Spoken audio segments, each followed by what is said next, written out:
Worst case scenario भी लेकर चलूँ ना तो भी लाइफ में उससे ज़्यादा वर्स्ट हो जाता है। सो ये बात तब की है जब प्यार प्यार था।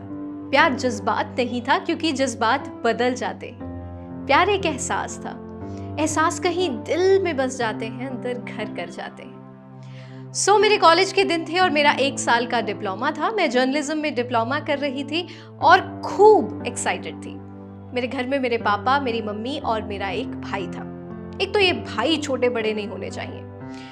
पहले ना मुझे ऐसा लगता था कि वो बहुत प्यारा है। मेरी माँ कहती थी कि बच्चे परी देकर जाती है, पर मेरे भाई को तो ना कोई चुड़ैल ही छोड़ कर गई थी।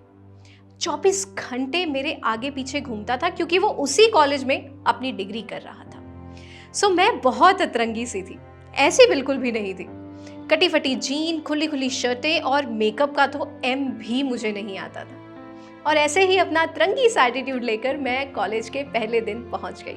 अपनी क्लासेस अटेंड करने के बाद मैं पहुंची कैंटीन में, तो कैंटीन में एक पैटी पड़ी थी और वहां थी डिम्पल। उस एक आखिरी पैटी को आधा आधा करके हमने खा भी लिया और दोस्ती भी कर ली। डिम्पल बहुत प्यारी थी, तो इसी तरह डिम्पल और मेरी दोस्ती बहुत गहरी होती गई। और एक दिन इसी तरह कैंटीन में बैठी थी तो मुझे वो दिखा।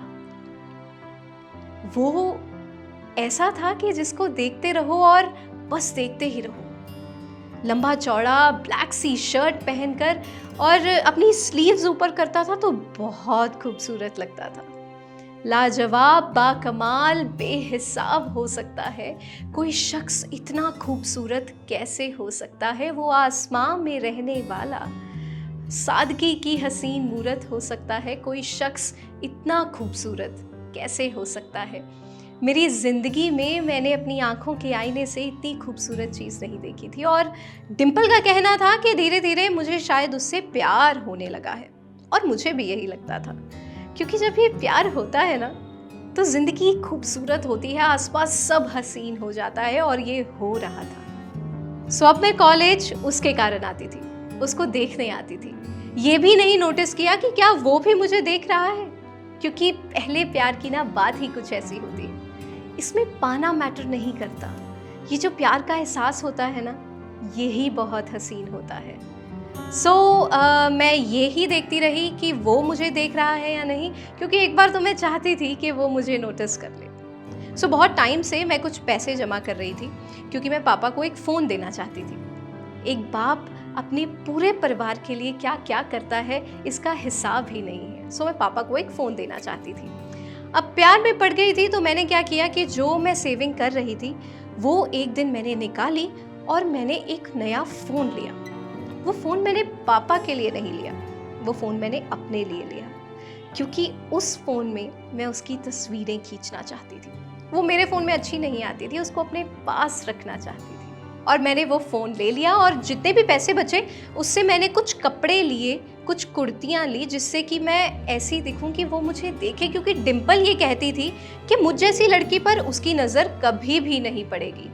वो क्या है ना कि प्यार सवरना सिखा देता है। महबूब को जैसा पसंद हो वैसा बना देता है, ये प्यार सवरना सिखा देता है। अब अगले दिन मैंने क्या किया कि मैं कुर्ती पहन के बिंदी सी लगाकर चली गई कॉलेज, और कैंटीन में बैठी थी तो वो आया और उसकी नज़र मुझ पर पड़ी। हाँ, उसकी नज़र मुझ पर पड़ी। वो क्या है ना कि जिसको रात चलते हुए कभी ना देखा हो, उस पर उसके महबूब की नज़र पड़ जाए तो भगवान की सारी बख्शिश उसे एक पल में ही दिख जाती है, और मुझे बहुत अच्छा लगा। बस आंखों आंखों में कुछ हुआ और हम उठकर चल दिए। जाते जाते चुपके से मैंने उसकी कुछ तस्वीरें ले ली। जब चाहूँ फ़ोन खोलकर उसकी फ़ोटो देख लूँ, बस इतना ही चाहती थी। मैंने उसकी बहुत सारी तस्वीरें खींच ली थी, और ये करते हुए मेरे भाई ने मुझे देख लिया था, और उसने घर जाकर सब कुछ मम्मी को बता दिया, और मम्मी ने मुझे भी तोड़ा और वो नया फ़ोन भी तोड़ा। चलो, मेरे ज़ख्म तो नहीं भर पाए, पर मैंने फ़ोन बहुत जल्दी रिपेयर करवा लिया था, और यकीन मानो उसमें उसकी सारी फ़ोटोज़ वहीं थी। उसको अपने दिल में ही नहीं, अपने फ़ोन में भी महफूज रखा था मैंने। उसी फ़ोन में रात को चुपके से उसकी फ़ोटोज़ देखती थी, एक कोलाज बनाती थी, एक तरफ वो और एक तरफ मैं, और by God match made in heaven लगते थे हम। वो क्या है ना कि इस कदर मैंने इश्क और मोहब्बत की तुमसे कि आंखें बंद हो या खुली चेहरा उसका ही नजर आता है। सो अब मेरे दिल में उसको पाने की चाह जागने लगी। वो क्या है ना कि मोहब्बत तो कर ली थी मैंने, अब उसको पाना था, पर मैं ये भूल गई थी कि मोहब्बत तो हार के शुरू होती है। मोहब्बत में जब आप अपने महबूब को जीतते हैं तो आप अपना दिल हारते हैं। पर मैंने ठान लिया था कि अब मैं अपने प्यार का इजहार कर दूंगी। सो मैंने बहुत सारी हिम्मत करके, बहुत रट रटा कर अगले दिन जाकर उसको ये चीज़ बताने की कोशिश करी। उस दिन उस सुबह का बहुत इंतज़ार किया मैंने। इंतज़ार, एतबार, इकरार, ना जाने क्या किया मैंने। मैं क्या बताऊं तुम्हें कि तुमसे कितना प्यार किया मैंने। सो वो दिन आ गया और हमारे एग्ज़ाम्स भी शुरू हो गए थे। तो मैं चाहती थी कि एग्ज़ाम से पहले ही उसे बता दूं ताकि सारे जो एग्ज़ाम्स हैं वो मैं ढंग से दे पाऊं। सो मैं उस दिन गई और वो मुझे दिखा ही नहीं। मैंने बहुत ढूंढा उसे। मेरी आंखों ने किसी का इंतज़ार इतनी शिद्दत से नहीं किया था, पर वो दिखा ही नहीं। चलो चुपचाप मैं एग्ज़ाम्स तो देती रही। पहाड़ जैसी हिम्मत बना के आई थी मैं, और इन दिनों में वो पत्थर जितनी भी नहीं रह गई थी क्योंकि वो मुझे दिख ही नहीं रहा था। और कुछ आखिरी एग्ज़ाम का दिन होगा कि वो मुझे दिख गया। वो फिर पत्थर सी हिम्मत पहाड़ सी बन गई और मैं खुश हो गई कि आज मैं अपने प्यार का इजहार आखिरकार उससे कर ही दूंगी। बहुत इंतज़ार किया था मैंने। इजहार से नहीं, इंतज़ार से पता लगता है कि मोहब्बत कितनी गहरी है। सो इंतज़ार तो मैंने बहुत किया था और वो फाइनली मुझे दिख गया था। सो हम कैंटीन में बैठे थे और हमारा आखिरी एग्ज़ाम ख़त्म हुआ था। तभी मैंने देखा कि उसको बहुत लोग घेर कर बैठ गए। वो क्या है ना कि जब मोहब्बत आपकी आंखों से ओझल हो जाए तो दिल तड़प उठता है, और वो मुझे दिख नहीं रहा था। जब पास गई तो मैंने सुना कि सब उसको कंग्रेचुलेशंस बोल रहे हैं। और जब उसने अपनी चाय का प्याला उठाया तो उसके हाथ में एक अंगूठी थी।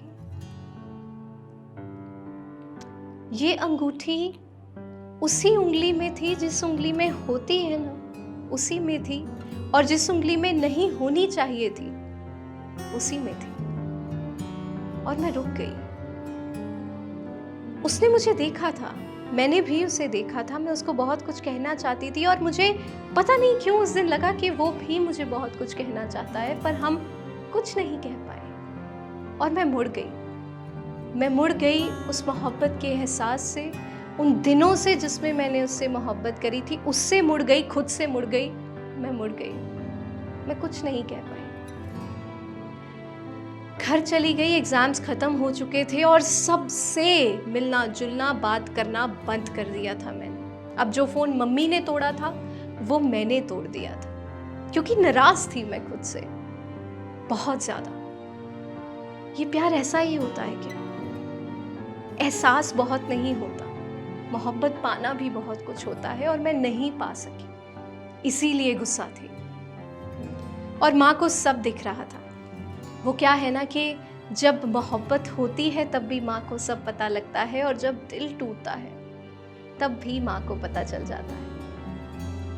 सो मेरा हाल देखकर एक दिन माँ मेरे पास आई और मुझे कहती कि तेरे लिए रिश्ता आया है। उनको डर था कि मैं इस ट्रॉमा में अपने आप को खो ना दूँ, और मुझे डर था कि माँ का डर ठीक ना हो जाए, सच ना हो जाए।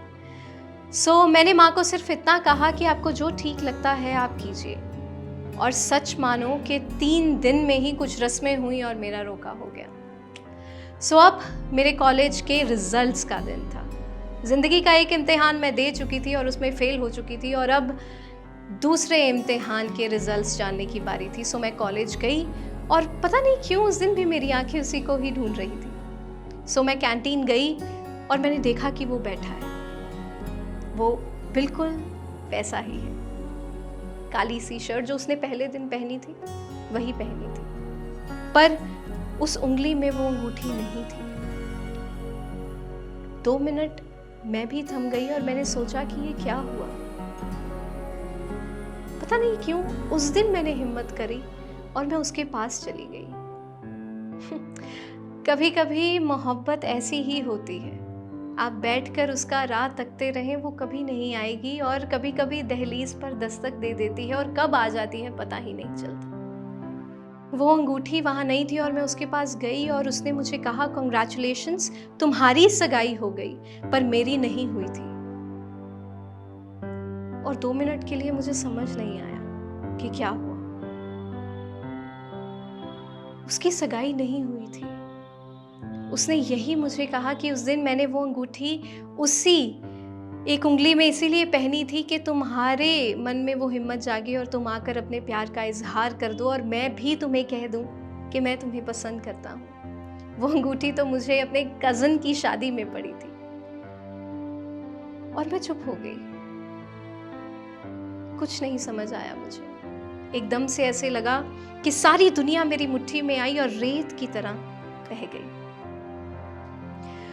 उस दिन 2 फीलिंग आई मुझे। एक फीलिंग खुशी वाली थी कि उसकी सगाई और शादी नहीं हो रही है, और दूसरी फीलिंग ये थी कि अब जिसकी सगाई हो गई है, जिसकी शादी होने वाली है, वो मैं थी। उस दिन मुझे बहुत गुस्सा आया, उस पर नहीं, खुद पर। कितनी जल्दी मैंने जिंदगी का फैसला ले लिया। पर अब मैं किसी और की थी, उसकी नहीं। जिसकी होना चाहती थी उसकी नहीं थी। कि ये क्या सितम है कि अब तुम्हारे बारे में सोचती भी हूँ तो बेवफाई लगती है। अब मम्मी पापा को मैं और हर्ट नहीं करना चाहती थी, क्योंकि मेरी हालत देख के वो पहले ही बहुत हर्ट थे, और अब मैं ज़िंदगी में आगे बढ़ना चाहती थी, और चांस और चारा ही क्या रह गया था मेरे पास। तो इजहारे इश्क कर देना मेरे यार, क्योंकि जब इंतज़ार की घड़ियां बढ़ जाती हैं तो इस इंतज़ार की कोई हद नहीं रहती।